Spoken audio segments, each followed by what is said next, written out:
So let's define first what exactly is minimally invasive foot surgery. Well, as we say here, and we're going to call it MIFS, is a relatively new way, although, as I said, it's been around for more than 40 years, to correct foot problems in which the skin incision is usually less than 1/8 of an inch. It's very often 1/16 of an inch, only large enough to introduce special instruments into the offending area. This is again compared to the traditional surgery where a large incision is made, a tourniquet is applied to the ankle to reduce blood flow, etc. Minimally invasive foot surgery does not require the use of a tourniquet because the incisions are so tiny.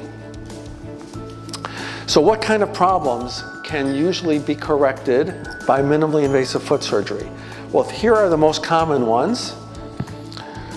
And then we're going to go into each of these individually, by the way. Bunions, of course, which aren't perhaps what many of you think they are, so we're going to go into bunion surgery in some detail. Hammer toes, also mallet toes, which are one joint up from being a hammer toe. Many of you may not realize before today that calluses are actually not skin problems, they are skin symptoms of underlying bone problems. Correct the underlying bone problem, the callus disappears and usually never comes back again. Taylor's bunions, or also called bunionettes, are the same thing as bunions, but they're on the little toe side instead of the great toe side. Heel pain is a very, very common foot problem, has a number of etiologies. We're going to discuss quite a few of them. And then the last one that we'll talk about are called soft corns. And these are corns that people get in between their toes. So some of the skin symptoms that we often see are calluses. Now the differences, I should say, between calluses and corns is very simply that if it's a callus, it must be on the bottom of the foot. If it's on the tops of the toes, from hammer toes, those are called helomodorum or hard corns.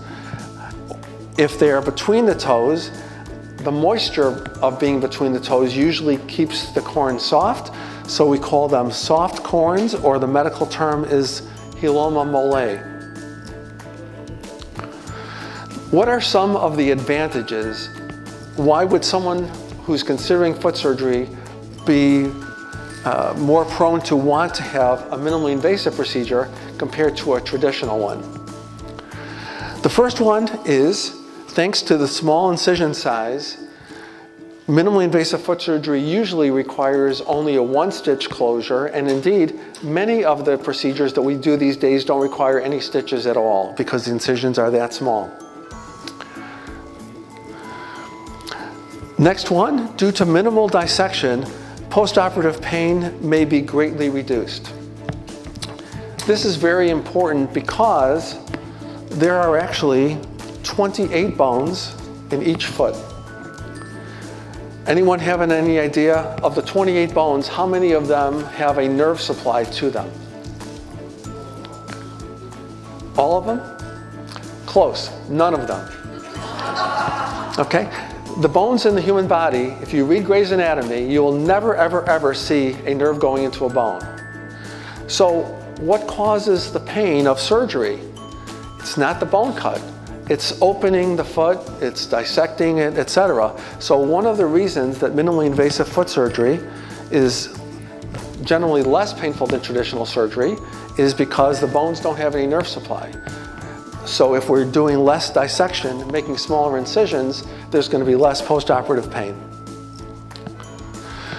Next one is minimally invasive foot surgery is traditionally performed in the doctor's office rather than a hospital or a surgery center.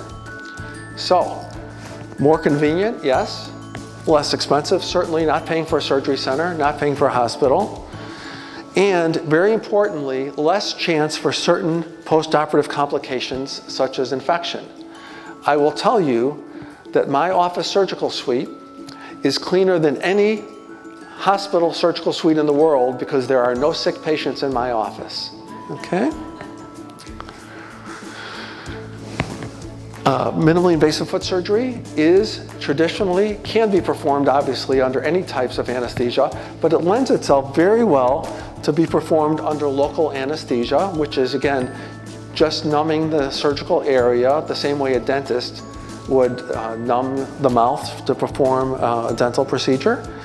And the other types of anesthesia that are available, but again not traditionally used for minimally invasive procedures, are general anesthesia when you're essentially out completely, and MAC, which is short for monitored anesthesia care.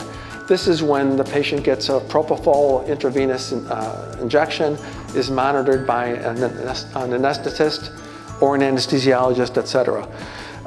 I will tell you that very, very often when I have to contact a patient's primary care physician or oncologist or whatever because they have other medical problems, and I am calling them to get the patient cleared to make sure that it's safe for me to perform my foot surgery, the first question inevitably that the doctor will ask me is, what type of anesthesia? Local anesthesia is the safest way to have foot surgery performed.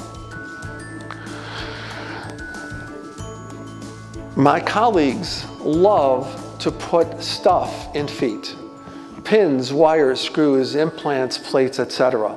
And I am here to tell you that if it's one thing that I have learned in the past 39 years or so of doing this, it is very simply that nothing that human beings make is ever as good as what God makes. And the more natural you keep things and the less stuff you put in feet, the better off you are, because very often that stuff that's going in surgery is going to be happening to come out later. Rarely in minimally invasive foot surgery is it necessary to insert any foreign objects. Finally, after the procedure is performed, we give our patients surgical shoes that look like this. And patients get a gauze and tape bandage, and they get a surgical shoe, and they're able to walk out. And the other nice thing, let me just pop this in my pocket, is that in addition to the surgical shoe, we give our patients these little shower boots. So after surgery, the patients just put their feet in, they're able to take a shower immediately and keep their feet dry.